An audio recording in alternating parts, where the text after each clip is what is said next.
All of you to the series of analog electronics. और आज हम स्टार्ट कर रहे हैं clamper circuit. Clamper circuit basically होता क्या है? क्लैंपर सर्किट वो सर्किट होता है जो किसी वेवफॉर्म को जीरो रेफरेंस लेवल से अपवर्ड या जीरो रेफरेंस लेवल से डाउनवर्ड शिफ्ट करता है। अगर कोई क्लैंपर सर्किट किसी वेवफॉर्म को जीरो रेफरेंस लेवल से अपवर्ड शिफ्ट कर रहा है तो वो पॉजिटिव क्लैंपर होता है। अगर कोई क्लैंपर किसी वेवफॉर्म को जीरो रेफरेंस लेवल से डाउनवर्ड शिफ्ट करता है तो वो नेगेटिव क्लैंपर होता है। ये तो रही थ्योरेटिकल बात। एक बार इसको समझ लेते हैं कि क्लैंपर सर्किट आखिर वेवफॉर्म को क्लैंप कैसे करता है। तो क्लैंपर सर्किट दो तरीके के होते हैं, पॉजिटिव क्लैंपर और नेगेटिव क्लैंपर। मैं दोनों तरीके के सर्किट अभी डिस्कस करता हूँ। इसके बाद हम आज की क्लास में सिर्फ पॉजिटिव क्लैंपर सर्किट का ऑपरेशन पढ़ेंगे। तो देखो, जैसे कोई वेवफॉर्म हम ले लेते हैं। This is a sinusoidal waveform, this one, and if we apply this waveform to a clamper circuit, अगर हम इस वेवफॉर्म को एक क्लैंपर सर्किट में अप्लाई करें जो कि एक पॉजिटिव क्लैंपर हो,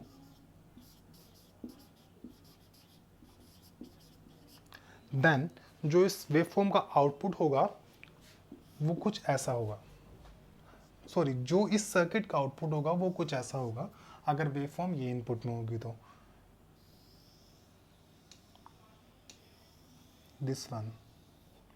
Okay, say this input is Vm sin omega t, where positive peak is plus Vm and negative peak is minus Vm. तो इतना आपको पता लगा कि एक पॉजिटिव क्लिपर एक साइनसॉइडल सिग्नल को अपवर्ड शिफ्ट कर रहा है। आखिर ये ऐसा करता क्यों है? जो पॉजिटिव क्लिपर होता है वो इनपुट में एक डीसी वैल्यू ऐड करता है Vm। ये Vm वही वैल्यू है जो हमारे इनपुट की मैक्सिमम वैल्यू है। तो क्लैंपर सर्किट कर क्या रहा है? इनपुट वेवफॉर्म में एक डीसी वैल्यू ऐड कर रहा है। This one is a DC value, a DC signal, DC value. So positive clamper circuit waveform में एक पॉजिटिव डीसी वैल्यू ऐड कर रहा है, और पॉजिटिव डीसी वैल्यू ऐड करने के बाद जो वेवफॉर्म हमें आउटपुट पे मिलती है वो ये वाली है। और इस वेवफॉर्म की जो पीक वैल्यू होगी वो 2Vm होगी। ओके, सेम अगर ये सेम वेवफॉर्म मैं नेगेटिव क्लैंपर सर्किट को दूं तो देखते हैं उसका आउटपुट कैसा आएगा। सेम वेवफॉर्म मैंने एक नेगेटिव क्लैंपर सर्किट को दी। This one is negative clamper. Negative clamper क्या करेगा? जैसे पॉजिटिव क्लैंपर एक पॉजिटिव डीसी वैल्यू को इनपुट सिग्नल में ऐड कर रहा है, वैसे ही नेगेटिव क्लैंपर एक नेगेटिव वैल्यू को इनपुट सिग्नल में ऐड करेगा और हमारे पास आउटपुट कुछ ऐसा होगा।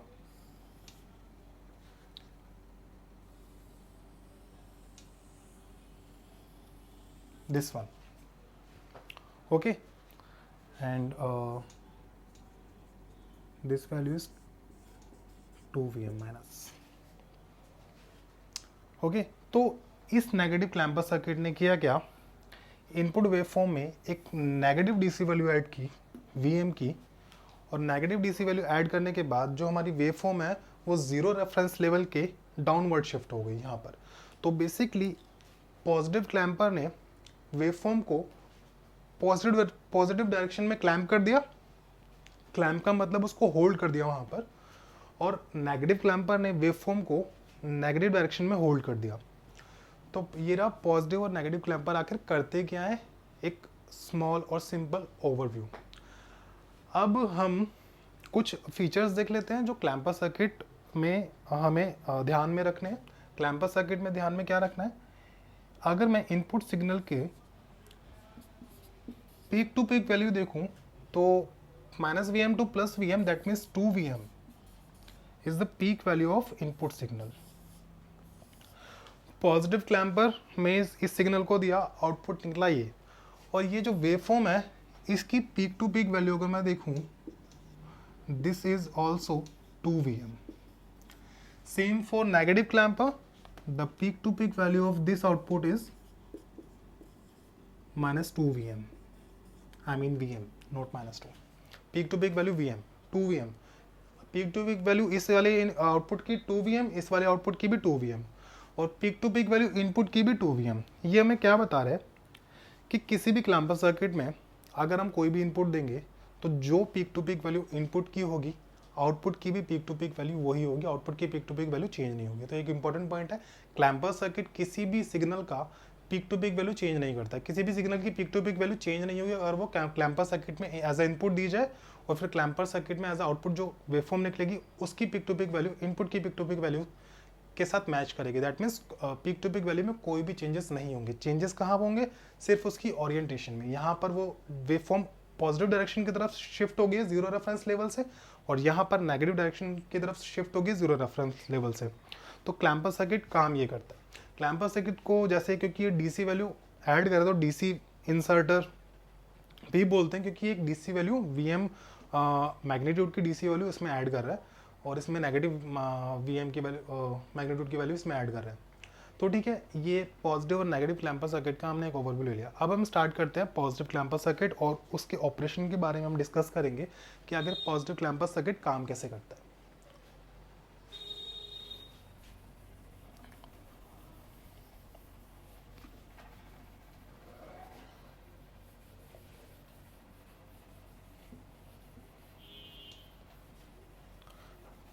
दो चीज़ें हैं इसमें नोट करने वाली, पॉजिटिव क्लैम्पर क्या करता है, नेगेटिव क्लैम्पर क्या करता है। दूसरी बात क्या है कि पीक टू पीक वैल्यू जो है क्लैम्पर सर्किट में वो चेंज नहीं होती। इनपुट की जो पीक टू पीक वैल्यू होगी, आउटपुट की भी same peak to peak value होगी, वो peak to peak value change नहीं होगी। ठीक है, तो इसके सर्किट डायग्राम डिस्कस करेंगे, और अब हम इसका ऑपरेशन डिस्कस करेंगे कि कैसे ये एक इनपुट वेवफॉर्म को नेगेटिव वैल्यू उसमें ऐड करता है और उसको कैसे शिफ्ट करता है जीरो रेफरेंस लेवल के अपसाइड या डाउन साइड। अब क्योंकि हम पॉजिटिव क्लिपर पढ़ रहे हैं तो वो अपसाइड से अपसाइड शिफ्ट करेगा। तो एक बार हेडिंग डाल लेते हैं, positive clamper circuit. Okay, this one. तो एक बार पॉजिटिव क्लैम्पर सर्किट का सर्किट डायग्राम देख लेते हैं। This is a capacitor, there is a diode, here is a load resistance RL, और इधर इसका आउटपुट।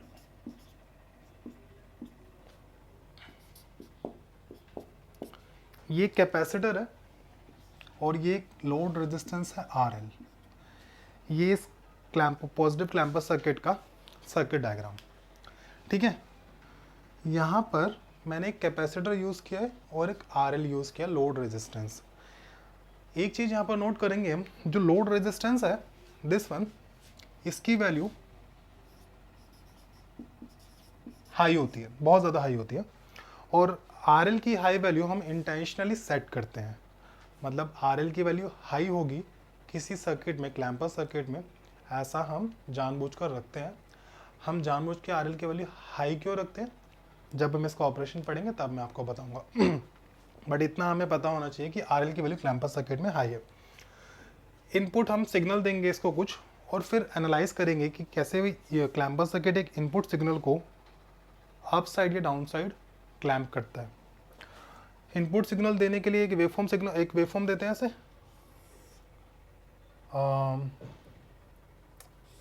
एक साइनसॉइडल वेवफॉर्म हम देंगे इसे, जिसकी वैल्यू होगी Vm sin omega t।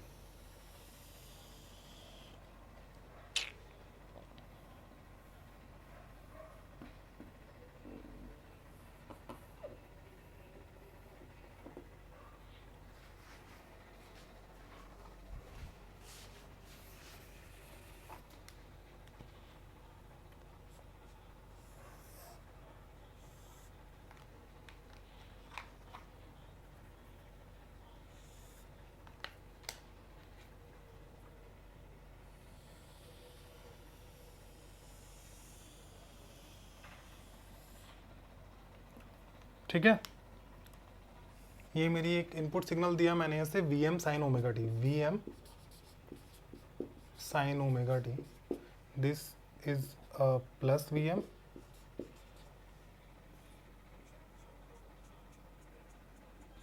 Minus v m. इस वेवफॉर्म को डिवाइड कर लेते हैं 4 पार्ट में, 0 से t/4, t/4 to t/2, t/2 to 3t/4 and 3t/4 to t, and this will be 5t/4। Okay, तो हमने एक इनपुट वेवफॉर्म ली जिसको हमने 4 से 5 पार्ट में डिवाइड कर दिया, सो दैट हम इसको डिफरेंट पोर्शन में स्टडी कर पाए। तो जो क्लैम्पर सर्किट का ऑपरेशन है वो हम as a mode wise discuss करते हैं। क्लैम्पर सर्किट हमने केसेस वाइज डिस्कस किया था, इसके हम मोड ले लेते हैं। तो हम फर्स्ट मोड इसका डिस्कस करेंगे, मोड 1। मोड 1 कहाँ से कहाँ तक है? देखो, मोड 1 में हम क्या करेंगे, इनपुट वेवफॉर्म की 0 से t/4 तक की जो वैल्यू है उसको डिस्कस करेंगे। तो मैं यहाँ पे लिख देता हूँ जो ओमेगा टी है मेरा इनपुट का,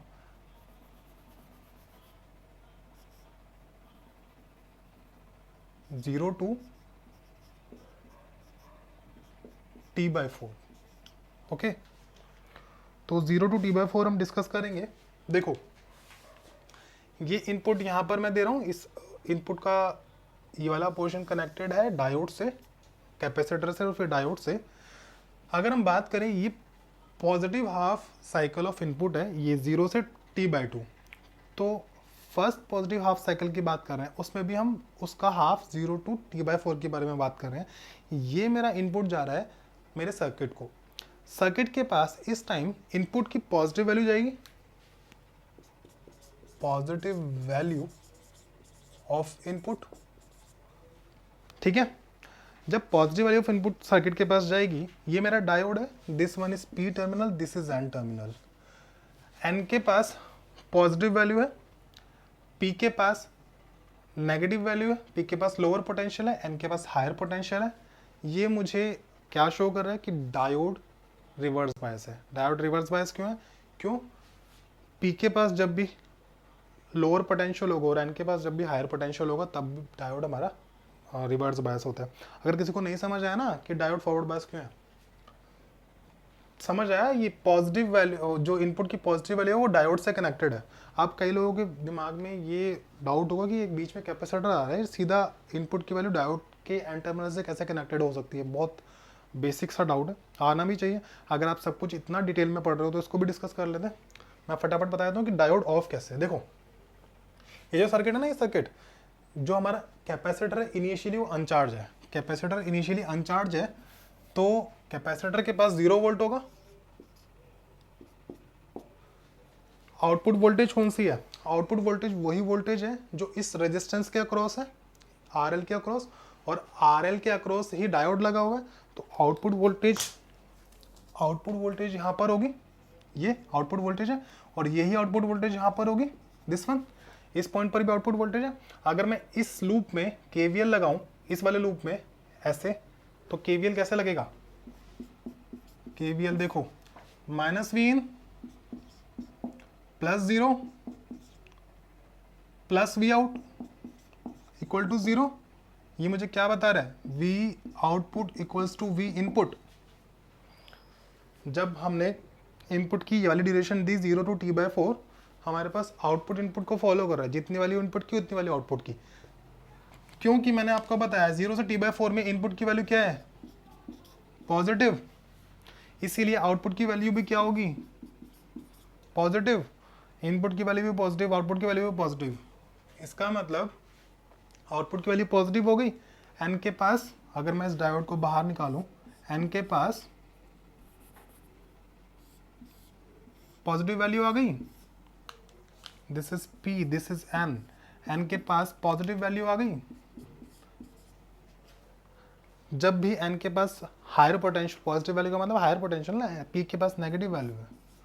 जब भी एन के पास हायर पोटेंशियल होगा तो हमारा डायोड रिवर्स बायस होगा, और रिवर्स बायस डायोड को हम ओपन सर्किट से रिप्लेस करते हैं, आइडियल डायोड को। तो इतना समझ आया, डायोड ऑफ है। इस केस में डायोड ऑफ है, इतना समझ आया, ये समझाना था, अब इसको भूल जाओ।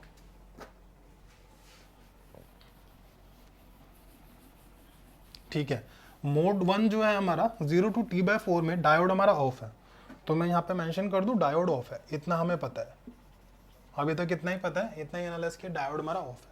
अब देखो डायोड मेरा ऑफ है तो डायोड ओपन सर्किट से रिप्लेस होगा, तो इस सर्किट डायग्राम को मैं दोबारा बनाता हूँ और डायोड को ओपन सर्किट से रिप्लेस कर देता हूँ, एज सिंपल एज दैट। ठीक है, ये मैंने ओपन सर्किट से रिप्लेस कर दिया, ये RL, ये V आउट RL, ये ओपन सर्किट हो गया डायोड। ठीक है, V इनपुट।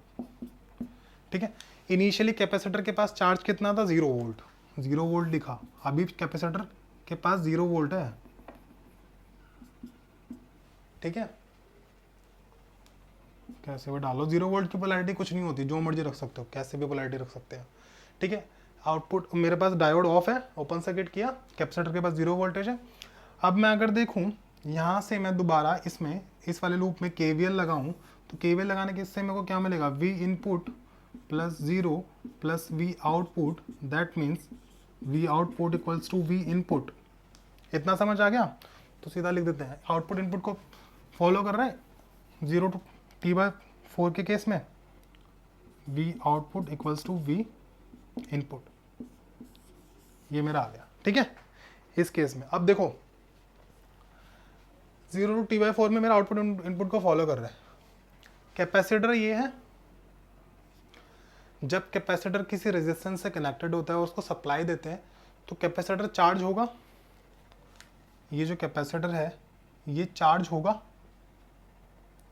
कैसे चार्ज होगा, इनपुट मिल रहा है कैपेसिटर को और ये RL से कनेक्टेड है। ठीक है, कैपेसिटर की चार्जिंग में आपने एक बात देखी होगी, कैपेसिटर की चार्जिंग में जो कैपेसिटर का टाइम कांस्टेंट होता है वो क्या होता है, टाइम कांस्टेंट कैपेसिटर का वो टाइम होता है जिसमें कैपेसिटर फुल चार्ज हो पाता है। किसी भी कैपेसिटर का टाइम कांस्टेंट उस कैपेसिटर का वो टाइम होगा जिसमें वो कैपेसिटर पूरा चार्ज हो जाएगा। तो कैपेसिटर का टाइम कांस्टेंट का फॉर्मूला क्या होता है, tau C equals to R, जो रेजिस्टेंस कैपेसिटर के साथ कनेक्टेड है, और C कैपेसिटर की वैल्यू। अगर हम देखें tau C equal to R into C होगा, और यहाँ पर मेरे पास R क्या कनेक्टेड है, RL। मैंने स्टार्टिंग में आपको क्या बताया था कि RL की वैल्यू बहुत ज़्यादा हाई होती है, ये मैंने हाईलाइट किया था, क्योंकि RL की वैल्यू बहुत ज़्यादा हाई होती है, इसलिए जो टाउ C है, दैट मीन्स कैपेसिटर का जो टाइम कांस्टेंट है, उसकी वैल्यू भी बहुत ज़्यादा हाई होगी, क्योंकि RL की वैल्यू बहुत ज़्यादा हाई है। ठीक है, इंटेंशनली मैंने RL की वैल्यू बहुत ज़्यादा हाई रखवाई है। कभी भी क्लैम्पर सर्किट अगर हम डिज़ाइन कर रहे हैं, अगर आप कोई क्लैम्पर सर्किट डिज़ाइन करोगे तो इंटेंशनली आपको RL की वैल्यू हाई रखनी ही पड़ेगी। ठीक है, ये क्लैम्पर सर्किट का फीचर है कि आपको RL की वैल्यू हाई रखनी ही पड़ेगी। क्यों रखनी पड़ेगी हाई अभी देखते हैं। देखो टाउ C आपका समझ आ गया, टाउ C की वैल्यू बहुत ज़्यादा हाई है। एग्जाम्पल के लिए देख लेते हैं, अगर मेरे पास इनपुट जो है उसकी फ्रिक्वेंसी 50 हर्ट्ज है। ठीक है, इनपुट की फ्रिक्वेंसी 50 हर्ट्ज है, तो टाइम कितना हो गया, इनपुट का टाइम 1/50 20 मिली सेकेंड।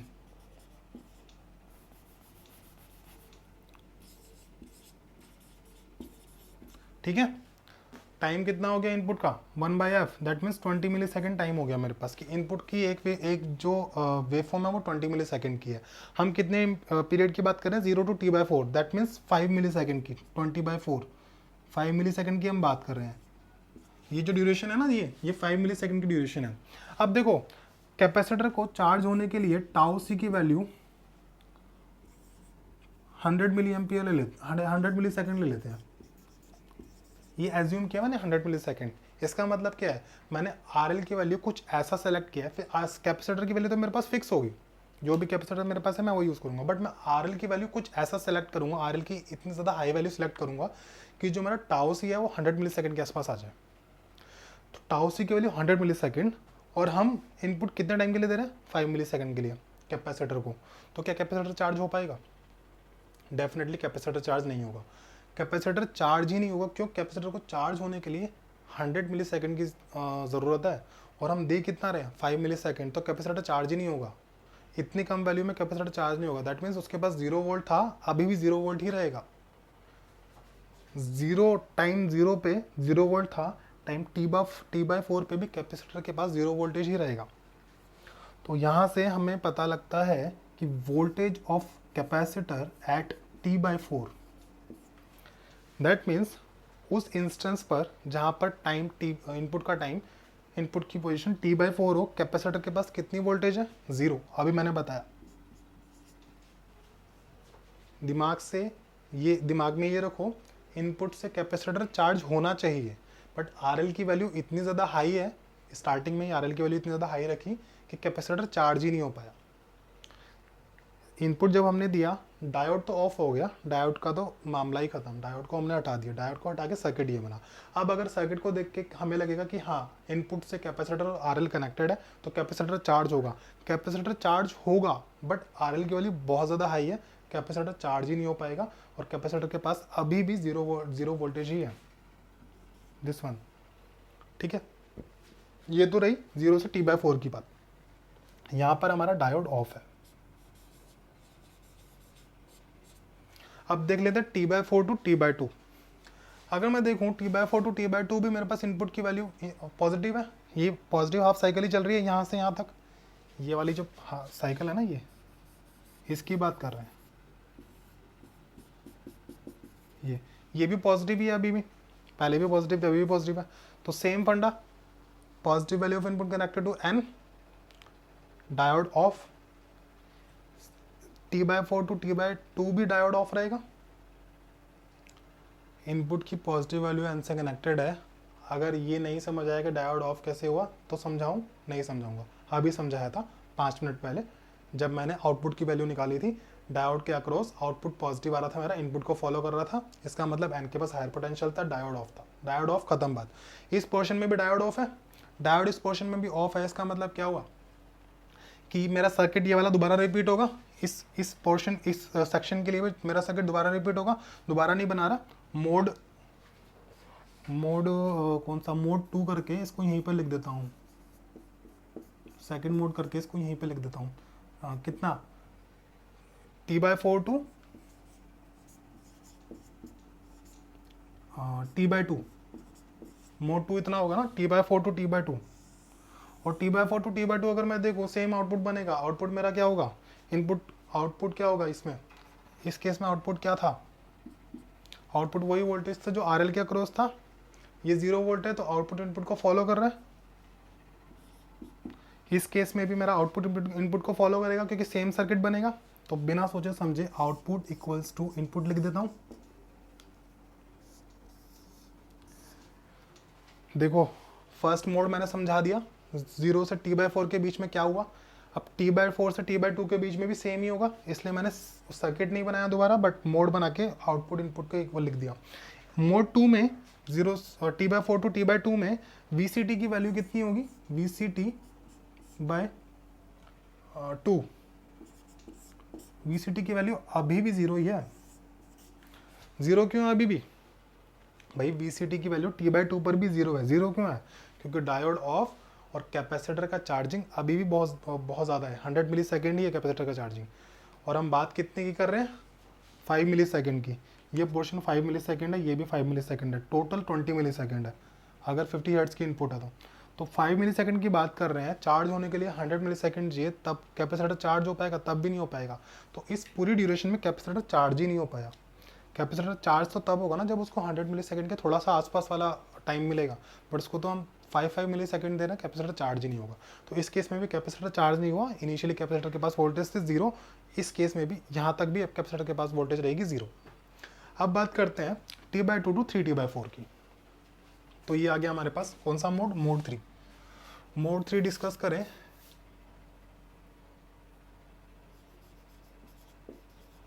मोड 3 इनपुट कहां से कहां तक है, t/2 टू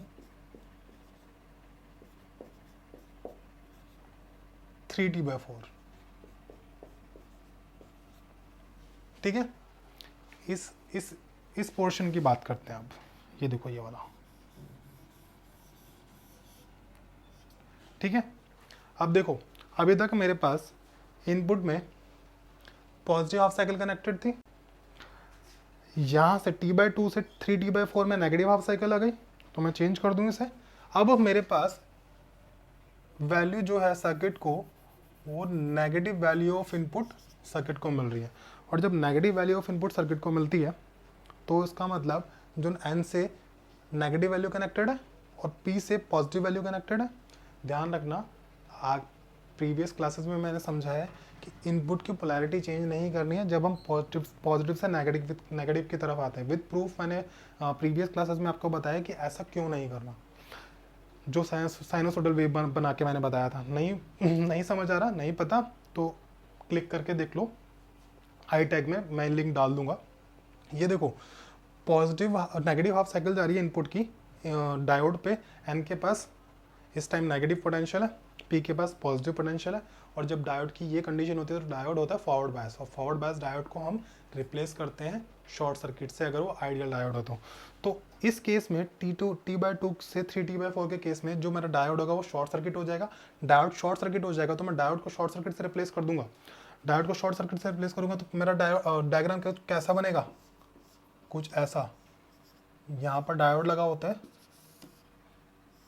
ये RL है, ये आउटपुट है, ये इनपुट है। ये देखो, यहीं पर डायोड होता है ना, डायोड को मैं शॉर्ट कर देता हूँ, कर दिया, ये कैपेसिटर है, ठीक है। इस केस में डायोड मेरा शॉर्ट हो गया, क्यों? एन के पास लोअर पोटेंशियल, पी के पास हायर पोटेंशियल। ये डाउट मत रखना डायोड कब शॉर्ट कब ऑन हो रहा है कब ऑफ हो रहा है, बहुत इजी सा है, बट दिमाग में यही रखना है, डायोड का ऑन ऑफ और कैपेसिटर की चार्जिंग डिस्चार्जिंग पे क्लैंपर्स सर्किट का ऑपरेशन खत्म हो जाता है। डायोड ऑन हो गया, डायोड फॉरवर्ड बायस हो गया, डायोड शॉर्ट सर्किट हो गया, मैंने शॉर्ट सर्किट कर दिया, रिप्लेस कर दिया। अब देखो एक चीज़ और यहाँ पे मेरे को बतानी थी, डायोड जो है ना ये आइडियल है, आइडियल डायोड को मैंने शॉर्ट सर्किट से रिप्लेस किया। अगर डायोड हमारा प्रैक्टिकल होता तो मैं इसको इसके फॉरवर्ड रेजिस्टेंस से रिप्लेस करता, शॉर्ट सर्किट से ना करके। RF, ये मेरा क्या है RL, ठीक है। RL और RF का अगर मैं पैरेलल कॉम्बिनेशन बनाऊं, RF into RL upon RF plus RL, जो फॉरवर्ड रेजिस्टेंस होता है डायोड का वो बहुत छोटा होता है, बहुत माइनर वैल्यू होती है, और RL की वैल्यू बहुत ज़्यादा हाई है। RL की वैल्यू बहुत ज़्यादा हाई है, RL वेरी वेरी हाई। अगर RL में मैं थोड़ा सा RF जोड़ दूंगा तो कुछ फ़र्क नहीं पड़ेगा। क्यों फ़र्क नहीं पड़ेगा? RL तो बहुत ज़्यादा बड़ा है, तो RF into RL, RF plus RL को मैं RL लिख सकता हूँ, RL से RL कट जाएगा, तो बेसिकली इन दोनों का जो पैरेलल कॉम्बिनेशन है वो मेरा RF ही आ जाएगा, और RF की वैल्यू तो खुद में बहुत छोटी है, तो समझ आया, इन दोनों का पैरेलल कॉम्बिनेशन RF आ जाएगा। अब देखो, जैसे हमने यहाँ पे डिसाइड किया था इस वाले सर्किट में कैपेसिटर चार्ज होगा रेजिस्टेंस के थ्रू, तो कैपेसिटर का जो चार्जिंग टाइम कांस्टेंट होगा वो होगा RLC, load resistance into capacitance. ये कैपेसिटर इतने टाइम में चार्ज होगा। ऐसे ही अगर हम यहाँ पर देखें तो कैपेसिटर के साथ ये दोनों कनेक्टेड है, इन दोनों का कॉम्बिनेशन। एक काम करते हैं, पहले आइडियल डायोड ही ले लेते हैं। ये दिमाग में रखना कि यहाँ पर अगर प्रैक्टिकल डायोड होगा तो RF यूज़ करेंगे, शॉर्ट सर्किट नहीं। शॉर्ट सर्किट इसलिए किया क्योंकि डायोड हमारा आइडियल है, ठीक है। मैंने शॉर्ट सर्किट से रिप्लेस कर दिया। अगर देखें कैपेसिटर किससे कनेक्टेड है, यहाँ पर रेजिस्टेंस कितना है 0, और अगर RF भी होता तो भी बहुत छोटा रेजिस्टेंस होता कैपेसिटर के साथ जो कनेक्टेड होता।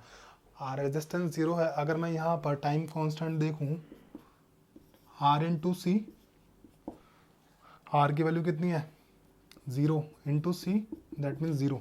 टाइम कांस्टेंट 0 आ गया। टाइम कांस्टेंट 0 आने का मतलब पता है, यहाँ पर टाइम कांस्टेंट आ रहा था 100 मिली सेकेंड, यहाँ पर टाइम कांस्टेंट आ रहा है 0।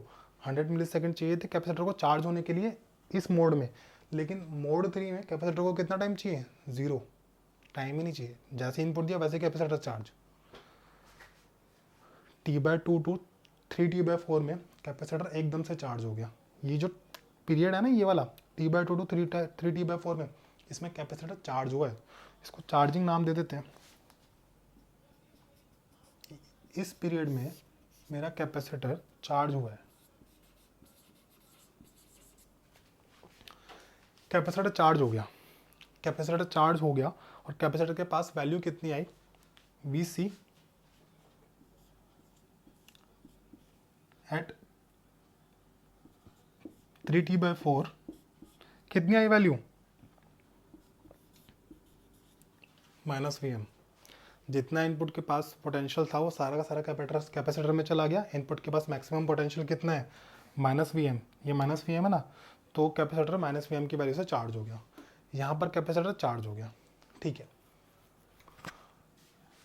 इस लूप में, इस वाले लूप में KVL लगाओ, माइनस से स्टार्ट करेंगे, माइनस इनपुट, ये जो है कैपेसिटर की वैल्यू कितनी है, Vm,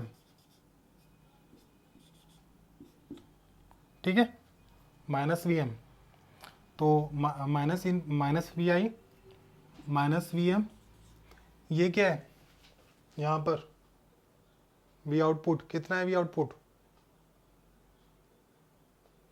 आउटपुट यही है जो इस रेजिस्टेंस के अक्रॉस है, इस रेजिस्टेंस के अक्रॉस शॉर्ट, तो वी आउटपुट हो गया 0। एक काम करते हैं, इस मोड को यहीं पे ख़त्म कर देते हैं। ये जो थर्ड मोड है ना, ये यहाँ पे ख़त्म कर देते हैं। यहाँ से हम मोड 4 स्टार्ट कर देते हैं। मोड 4 कहाँ से कहाँ तक होगा, मोड 3 था ना, हाँ, मोड 4 कहाँ से कहाँ तक होगा, मोड 4 देखो 3T/4 2T,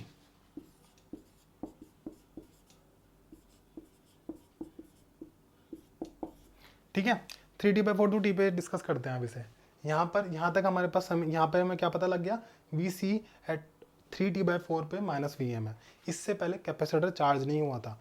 इस पॉजिटिव हाफ साइकिल में, पूरे पॉजिटिव हाफ साइकिल में जब हमारे पास 0 से T/4 तक कैपेसिटर चार्ज नहीं हुआ था। क्यों, टाइम कांस्टेंट बहुत ज़्यादा था। इस केस सेकंड मोड में भी जब T/4 टू T/2 होता तब भी कैपेसिटर चार्ज नहीं होता। क्यों, टाइम कांस्टेंट बहुत ज़्यादा था। बट जैसे ही T/2 टू 3T/4 पे हम आए तो मेरा डायोड जो है वो ऑन हो गया। डायोड ऑन होने की वजह से कैपेसिटर का टाइम कांस्टेंट रिड्यूस हो गया। कैपेसिटर का टाइम कांस्टेंट रिड्यूस हो गया, इसलिए कैपेसिटर एकदम से चार्ज हो गया। अब क्योंकि नेगेटिव वैल्यू उस पर कनेक्टेड थी इनपुट पे उस टाइम पर, जिस टाइम पे कैपेसिटर चार्ज हुआ, तो इसलिए कैपेसिटर की वैल्यू -Vm है। कैपेसिटर नेगेटिव Vm में चार्ज हुआ है, नेगेटिव हाफ साइकिल में चार्ज हुआ है, तो कैपेसिटर के पास जो वैल्यू है वो -Vm है। अब मोड 4 देखिए, 3T/4 से T की तरफ जब हम इनपुट आएंगे, यहाँ से यहाँ की तरफ जब हम इनपुट आएंगे, इनपुट लेके आएंगे, ये वाला जो पोर्शन है जो मैं ब्लैक शेड कर रहा हूँ, इसके बारे में डिस्कस करते हैं। देखो, इसके बारे में डिस्कस करने के मैं डायग्राम एक बार दोबारा से बनाता हूँ। ये देखो, ये capacitor, this one is diode, diode short circuit था। इसमें क्या है, शॉर्ट सर्किट है कि ओपन सर्किट, इस वाले मोड में ये हम अभी निकालेंगे, क्योंकि हमें मोड में डिस्कस करना है ना इसको, हमें तो पता ही नहीं। इस मोड में हमें पता लगा कि डायोड शॉर्ट सर्किट है तो शॉर्ट सर्किट रिप्लेस कर दिया। अब इस मोड में देखें, डायोड के पास, मेरे पास ये जो वैल्यू है, देखो RL है, जो आउटपुट वोल्टेज है वो RL के अक्रॉस है। RL के अक्रॉस जो आउटपुट वोल्टेज है वही वोल्टेज RL के अक्रॉस है, और वही वोल्टेज डायोड के अक्रॉस है। तो डायोड के अक्रॉस ये वाली वोल्टेज, यहाँ पर भी V आउटपुट है और यहाँ पर भी V आउटपुट है, इस पॉइंट पर भी V आउटपुट है, इस पॉइंट पर भी V आउटपुट है। डायोड के अक्रॉस कितनी वोल्टेज है, आउटपुट वोल्टेज। कैपेसिटर के पास कितनी वोल्टेज है, -Vm, ठीक है। अगर मैं इस सर्किट में, इस वाले लूप में KVL लगाऊं तो कैसे लगाऊंगा, -V input -Vm plus V output equals to 0। Plus V output क्यों, प्लस माइनस है ना आउटपुट का सिग्नेचर, जो साइन है प्लस माइनस है, तो मेरे पास क्या हो जाएगा, जो मेरे पास आउटपुट है, output will be V input plus में Vm, V इनपुट प्लस में Vm।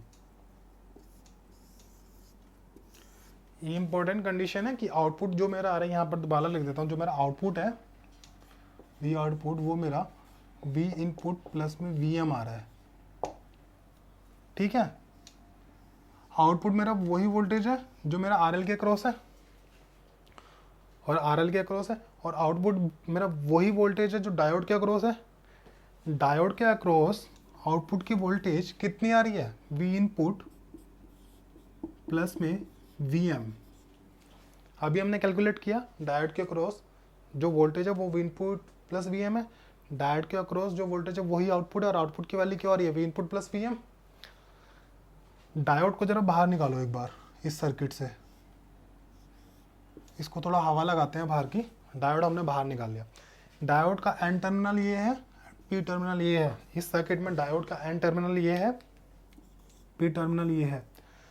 एन टर्मिनल के पास वी आउटपुट वोल्टेज है, एन टर्मिनल के पास वी आउटपुट वोल्टेज है जो कितनी है वी इनपुट प्लस में Vm, ठीक है। पी टर्मिनल के पास कितनी वोल्टेज हो सकती है, होने को पी टर्मिनल के पास ये पूरी दैट मीन्स पूरा इनपुट हो सकता है। पॉजिटिव हाफ साइकिल भी हो सकती है इस केस में, नेगेटिव हाफ साइकिल भी हो सकती है इस केस में। दैट मीन्स पी टर्मिनल के पास ये पूरी वोल्टेज हो सकती है, लेकिन इस केस में पी टर्मिनल के पास पूरी इनपुट वोल्टेज हो सकती है, लेकिन इस केस में एन टर्मिनल के पास इनपुट प्लस Vm है। पी टर्मिनल के पास V इनपुट है, एन टर्मिनल के पास V इनपुट प्लस Vm है, तो एन टर्मिनल के पास हायर पोटेंशियल हो गया। P के पास खाली Vi है, V इनपुट है, N के पास Vi तो है ही, साथ में Vm भी है। दैट मीन्स N के पास, एन टर्मिनल के पास हायर पोटेंशियल हो गया ना। जैसे ही एन टर्मिनल के पास हायर पोटेंशियल होता है, डायोड रिवर्स बायस होता है, तो डायोड को हम ऑफ मान लेते हैं और ओपन सर्किट से रिप्लेस कर देते हैं। तो ये जो डायोड है ना इस टाइम पे, इस केस में 3T/4 से T के ड्यूरेशन में ये मेरा ऑफ है। This diode is of.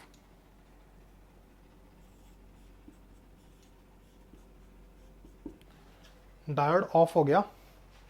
Diode off होने के बाद सर्किट डायग्राम क्या होगा,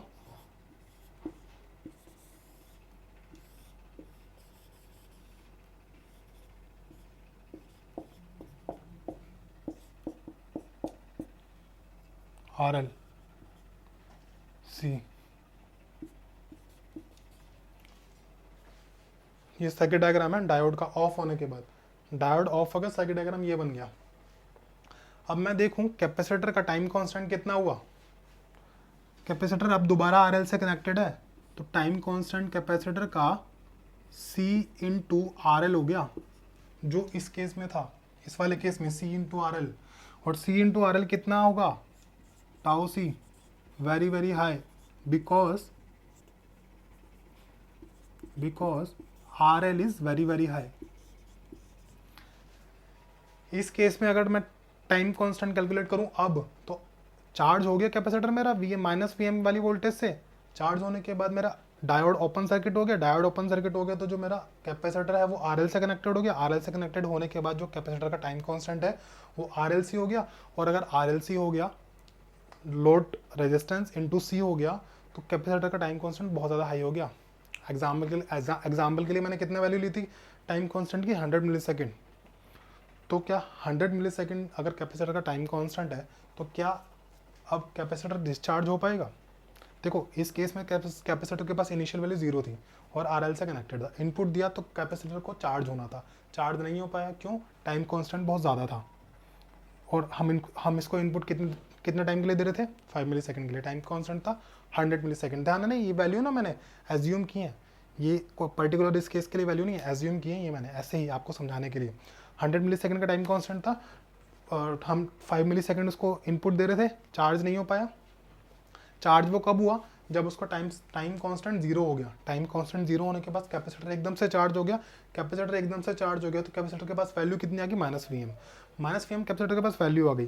चार्ज होने के बाद हमारा जो नेक्स्ट मोड में डायोड ऑफ हो गया। डायोड ऑफ हो गया तो डायोड ओपन सर्किट से रिप्लेस हो गया। डायोड ओपन सर्किट से रिप्लेस हुआ तो कैपेसिटर दोबारा RL से कनेक्टेड हो गया। और कैपेसिटर RL से कनेक्टेड होने के बाद जो हमारा टाइम कांस्टेंट था वो दोबारा से बहुत ज़्यादा हो गया, नियर टू इन्फिनिटी हो गया टाइम कांस्टेंट। इसको नियर टू इन्फिनिटी मान लेते हैं, ठीक है।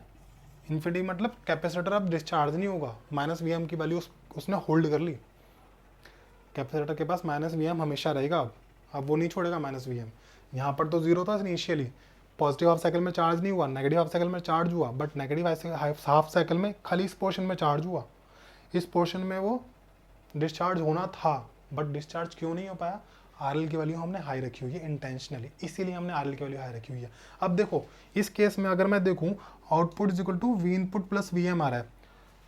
क्लैम्पर सर्किट की डेफिनेशन में जो स्टार्टिंग में मैंने क्लैम्पर सर्किट आपको बताया था, क्लैम्पर सर्किट करता क्या है, डीसी वैल्यू क्यों ऐड करता है इनपुट में। जो क्लैम्पर सर्किट का आउटपुट होगा उसमें इनपुट तो मिलेगा ही मिलेगा, प्लस में एक डीसी वैल्यू भी होगी।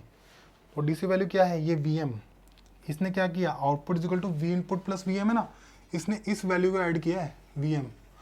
और इस वैल्यू को ऐड कैसे किया है, कैपेसिटर को चार्ज करके इस ड्यूरेशन में कैपेसिटर को चार्ज किया उसने इस ड्यूरेशन में। और कैपेसिटर चार्ज होने के बाद एक बार डिस्चार्ज भी होना था, डिस्चार्ज हो जाता अगर आरएल की वैल्यू कम होती तो। अगर आरएल की वैल्यू यहाँ पे कम होती तो कैपेसिटर का टाइम कांस्टेंट जो है वो कम होता तो नियर टू इनपुट साइकिल के अगर होता तो डिस्चार्ज हो जाता, बट डिस्चार्ज नहीं होने देना हमने। क्यों? आरएल की वैल्यू हमने इंटेंशनली हाई रखनी है। क्लैम्पर सर्किट में आरएल की वैल्यू हाई रखते हैं। आरएल की वैल्यू हाई क्यों रखते हैं? क्योंकि जो टाइम कांस्टेंट है उसकी वैल्यू इनपुट वेवफॉर्म के टाइम से बहुत ज़्यादा होनी चाहिए। ये कंडीशन होती है क्लैम्पर सर्किट को डिज़ाइन करने की। इतना आपको समझ आया? क्लैम्पर सर्किट में इसके अलावा कुछ नहीं है। बहुत बेसिक से स्टार्ट किया, बहुत आगे तक लेके गए। एक एक चीज़ आपको पता है, डायोड कब ऑन हुआ, कब ऑफ हुआ, कैपेसिटर कब चार्ज हुआ, कब डिस्चार्ज हुआ, ये वेवफॉर्म बनी। तो अब इसमें डाउट नहीं होना चाहिए, इससे रिलेटेड किसी भी क्वेश्चन में डाउट नहीं होना चाहिए। आरएल हटाऊं, आरएल लगाऊं, तो आपको बस कंसेप्ट पता होना चाहिए, कैपेसिटर चार्ज हो रहा है, कैपेसिटर कब डिस्चार्ज हो रहा है। किसी भी तरह का क्वेश्चन आए क्लैम्पर सर्किट में आप कर दो। इस कंसेप्ट को अगर आपने अच्छे से समझ लिया, जो मैंने समझाया, इस क्लास को पूरी तरीके से देख लिया एंड तक, तो फिर क्लैम्पर का कोई भी क्वेश्चन कर लोगे, क्योंकि इससे ज़्यादा इसमें डिटेलिंग नहीं है। इवन मैंने आपको डायोड कब ऑन और कब ऑफ हो रहा है ये भी डिटेलिंग में बताया है, ये कब ऑन हो रहा है कब ऑफ हो रहा है। इससे ज़्यादा डिटेलिंग में कोई और नहीं बता सकता, इससे ज़्यादा डिटेलिंग इसकी हो ही नहीं सकती। इससे ज़्यादा क्या मैं आपको इसके मतलब अलग अलग कंपोनेंट के बारे में बताऊँ, रजिस्टर कैसे काम करता है, कैपेसिटर कैसे काम करता है, नहीं। जितना वर्किंग मैंने इसमें बताया उतना मोर देन सफिशिएंट है समझने के लिए, और आपको इसलिए समझ आ गया होगा। आई थॉट समझ आ गया हो तो कमेंट कर देना नीचे, और अगर कोई भी डाउट हो इस टॉपिक से रिलेटेड तो कमेंट करना, मैं रिप्लाई ज़रूर करूँगा। और अगर कुछ इस पे क्वेश्चंस भी करने हैं तो उसके लिए अलग से लेक्चर रिकॉर्ड करेंगे हम, अलग से आपको लेक्चर मिल जाएगा क्वेश्चंस के लिए क्लैम्पर सर्किट के। बट इतना आपको पता होना चाहिए कि क्लैम्पर सर्किट काम कैसे करे। अब ज़रा देखो, यहाँ तो हमने ये वो कर लिया, ये तो हमें पता लग गया, ठीक है, we output is equal to we input plus we M. But ये इनपुट वेवफॉर्म को क्लैम्प कैसे कर रहा है, मतलब इनपुट वेवफॉर्म को नीचे शिफ्ट कैसे कर रहा है, चलो एक बार देख लेते हैं। ये भी देखो, ये यहाँ पर this point is T/4, this point is T/2, this point is 3T/4। I hope आपको दिखाई दे रहा हो बस। दिस पॉइंट इज T, थोड़ा बड़ा लिख दूं क्या, ये देखो 3T/4, this is T/2, this is T/4, ठीक है, दिस इज 5T/4। देखो हर मोड में, देखो हर मोड में हमने क्या किया, 0 से T/4 के बीच में आउटपुट इनपुट को फॉलो कर रहा था। ये मैं आउटपुट की वेवफॉर्म बना रहा हूँ, यार मैंने गलत कर दिया यार, ये हौच पौच हो जाएगी ऐसे तो। इसको इरेज करता हूँ।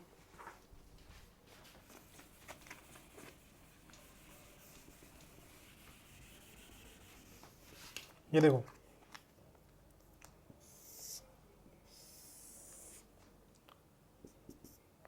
This is T/4, this is T/2, this is 3T/4, this is T, this is 5T/4, ठीक है। अब देखो यहाँ पर क्या है, फर्स्ट मोड में 0 से t/4 के बीच में आउटपुट इनपुट को फॉलो कर रहा है, 0 से t/4 के बीच में आउटपुट इनपुट को फॉलो कर रहा है, जैसा इनपुट वैसा आउटपुट मैंने बना दिया, ठीक है। मोड 2 t/4 टू t/2, ये वाला t/4 टू t/2 में भी आउटपुट इनपुट को फॉलो कर रहा है। ये कंडीशन देखो, पहले कंडीशन ये, इस केस में आउटपुट इनपुट को फॉलो कर रहा है, दूसरा ये आउटपुट इनपुट को फॉलो कर रहा है, तो आउटपुट इनपुट को फॉलो करेगा, वैसे ही वेवफॉर्म बना देता हूँ सेम, ठीक है। t/2 to 3t/4, t/2 to 3t/4 अगर हम देखें, इस केस में मेरा आउटपुट क्या है, 0। आउटपुट 0 क्यों है, अभी ये आउटपुट RL के अक्रॉस है, वही आउटपुट है, और RL के अक्रॉस शॉर्ट सर्किट है। अगर किसी ब्रांच में शॉर्ट सर्किट होता तो वोल्टेज तो 0 होगा ना, नेटवर्क बेसिक्स। आउटपुट 0 हुआ, t/2 टू 3t/4 के बीच में 0 कर दिया हमने, ठीक है। अब मोड 4 देखो, मोड 4 3t/4 टू t के बीच में। मोड 4 में हमारा क्या हुआ, V इनपुट प्लस VM, यहाँ से चेंज होना स्टार्ट हुआ मामला। ये 3t/4 के बाद हमारे पास जो आउटपुट है वो V इनपुट प्लस VM है। ये आपने अगर नोट कर लिया तो मैं अब इसको मिटा रहा हूँ। आउटपुट वेवफॉर्म देखते हैं कैसे बनेगी, ठीक है।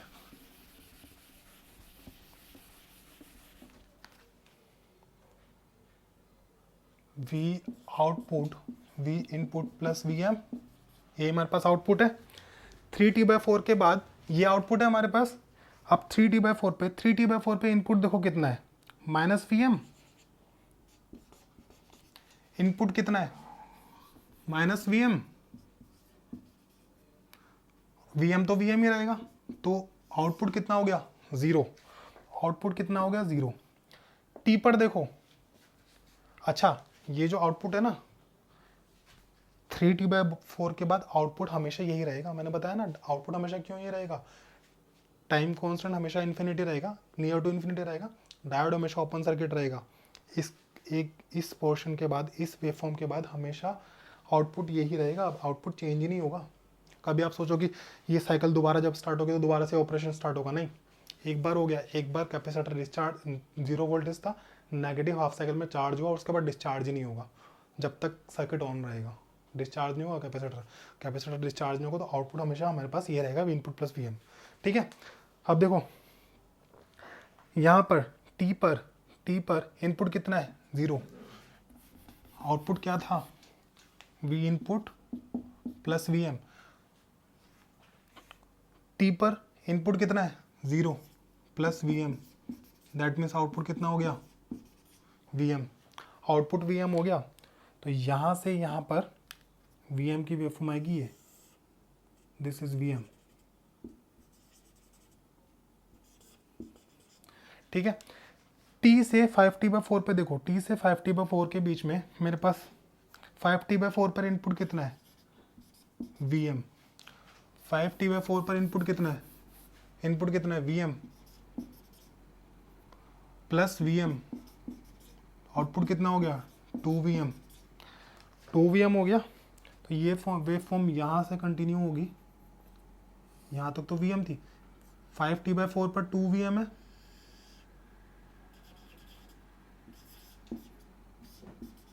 और ऐसे ही ये वेवफॉर्म नीचे आ जाएगी, ठीक है। ये जो वेवफॉर्म है ना, देखो T पर कितना था, VM, यहाँ पर VM था, 5t/4 पर 2VM, उसके बाद दोबारा VM होगा, उसके बाद 0 हो जाएगी। इसका मतलब ये जो वेवफॉर्म है, जो रियल वेवफॉर्म है, वो अब बाद में ऐसी बनेगी,